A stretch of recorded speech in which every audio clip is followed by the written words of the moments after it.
주변에서 이런 소리 들으셨습니까? 기초연금 신청하기 전에 재산을 자식들에게 돌려놓으면 기초연금을 쉽게 받을 수 있다고요. 아니면 은행에서 현금을 찾아서 장롱에 넣어두시거나 당분간 이자를 많이 줄 테니 빌려달라는 분이 있으시던가요? 우리들 주변에는 도와준다는 핑계로 훈수를 두는 분들이 참 많으십니다.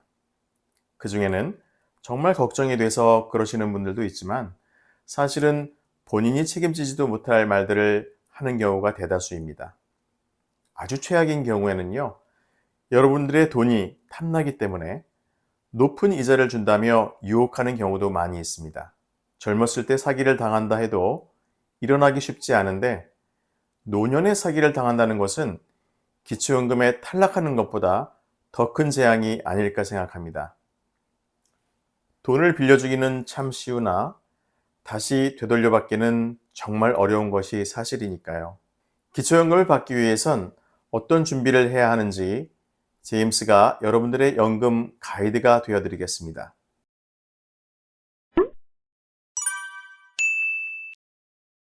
안녕하세요. 똑똑한 노후TV의 제임스입니다.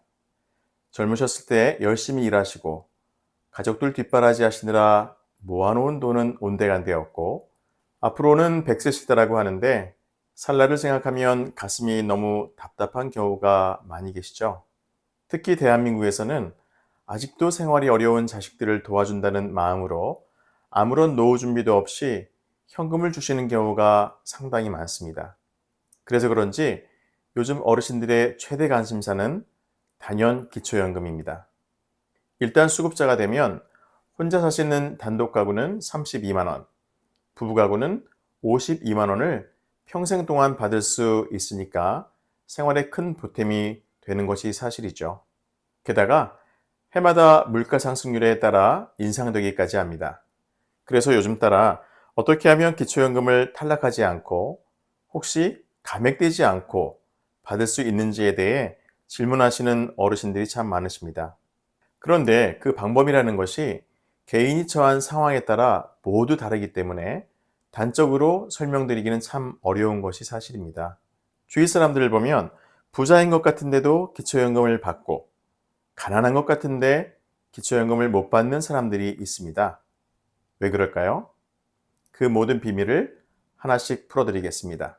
오늘은 기초연금을 받기 위해 절대로 하지 말아야 할 3가지에 대해서 말씀드리려고 합니다. 하지 말아야 할 일만 하지 않아도 기초연금을 받을 확률이 높아지지 않을까요? 기초연금의 신청을 준비하시는 분들과 이미 받고 계시는 어르신들까지 끝까지 집중하셔서 들어주시기 바랍니다. 기초연금을 받기 위해 하지 말아야 할 일, 그 첫 번째는 편법 증여입니다. 자식이 어려울 때 도움을 주고 싶은 것이 부모의 마음이지만 기초연금을 받기 위해 자식들 앞으로 재산을 돌린다면 얘기는 좀 달라집니다. 그렇다면 과연 자식들에게 재산을 증여하면 부모의 재산이 줄어들어서 기초연금을 받을 수 있을까요? 정답은 X입니다.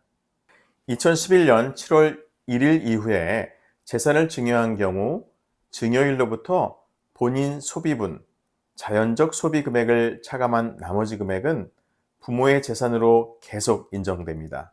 쉽게 말해 증여한 재산은 단독 가구의 경우 2003년 기준 매월 221만 7천 원, 부부 가구의 경우 매월 270만 원씩 증여 재산에서 감소하게 됩니다.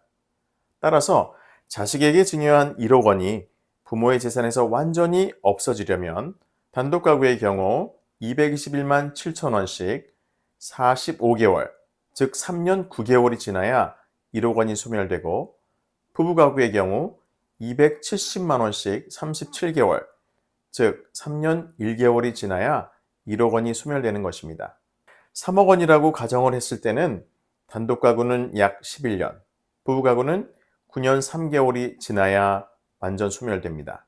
따라서 기초연금을 받기 위해 편법으로 재산을 증여했다가 실제로 재산도 줄어들지 않고 기초연금도 못 받고 돈도 잃고 자식도 잃고 건강까지 잃게 되실 수 있다는 점 꼭 기억하시기 바랍니다. 기초연금을 받기 위해 하지 말아야 할 일 그 두 번째는 절대로 현금을 찾지 말자입니다. 기초연금을 신청하면 신청인의 금융재산에 대해서 신청 전 3개월 동안의 평균 잔액을 소득 인정액에 반영하고 있습니다. 그래서 일부 어르신들께서 기초연금을 신청하기 3개월 이전에 현금을 찾으시거나 자녀분 명의의 통장으로 계좌이체를 하시는 경우가 있는데요.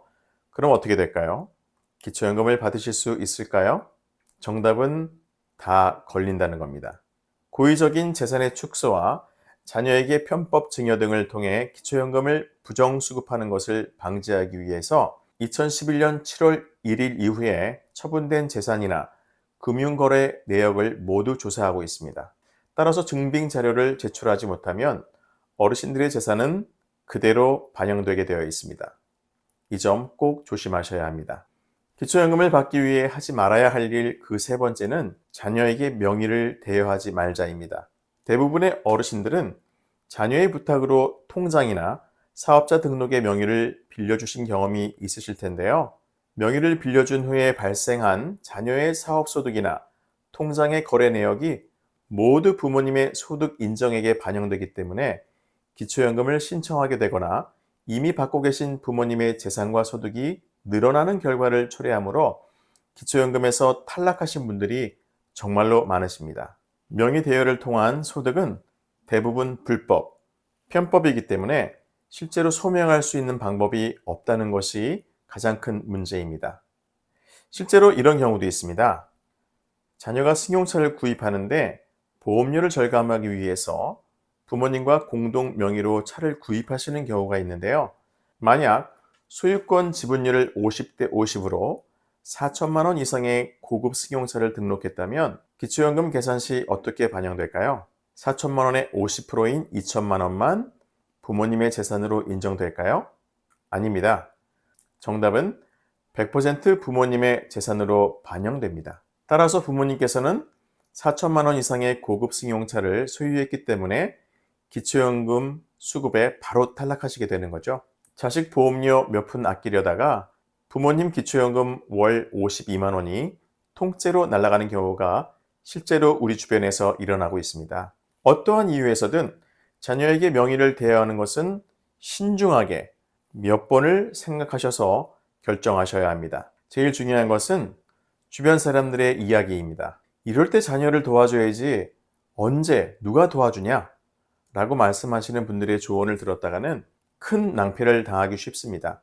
함부로 이런 조언을 하시는 분들도 연금이나 상속에 대해서 잘 모르시는 경우가 허다합니다. 무엇보다 기초연금 수급도 중요하지만 양심을 속이는 일은 하지 말아야 한다는 게 제임스의 생각이기도 합니다. 오늘은 기초연금을 받기 위해 하지 말아야 할 일 3가지, 반드시 지켜야 할 3가지에 대해서 말씀드렸습니다. 기초연금은 노후 준비가 부족하신 어르신들을 위한 복지 서비스입니다. 그런데 기초연금을 받기 위한 재산의 축소와 편법 증여 등의 부끄러운 일들이 빈번하게 일어나고 있다는 것은 참 부끄러운 일인 것 같습니다. 상식이 통하는 세상이 되기를 바라며 오늘도 제임스가 여러분들을 응원하겠습니다. 오늘 끝까지 시청해 주셔서 진심으로 감사드리고요. 행복한 하루 되시길 바라겠습니다. 좋아요와 구독 그리고 알림과 공유는 좋은 콘텐츠를 만드는 힘이 됩니다. 감사합니다.